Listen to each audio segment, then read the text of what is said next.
વડોદરા ગ્રામ્યમાં વિદેશી દારૂનો મોટો જથ્થો ઝડપી પાડ્યો.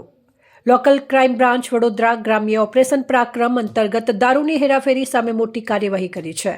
બાતમીના આધારે દિલ્હી મુંબઈ એક્સપ્રેસ હાઈવે ઉપર લક્ષ્મીપુરા ગામ નજીક વોચ ગોઠવી NL01 AF 1409 નંબરની આઈસર ટ્રકને કોર્ડન કરી ઝડપી પાડવામાં આવી હતી.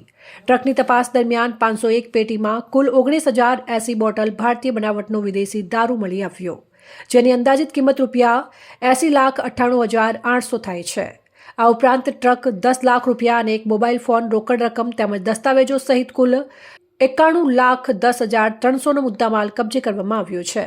આ કામગીરી સુશીલ અગ્રવાલ, પોલીસ અધિક્ષક વડોદરા ગ્રામ્યના માર્ગદર્શન હેઠળ હાથ ધરાઈ છે.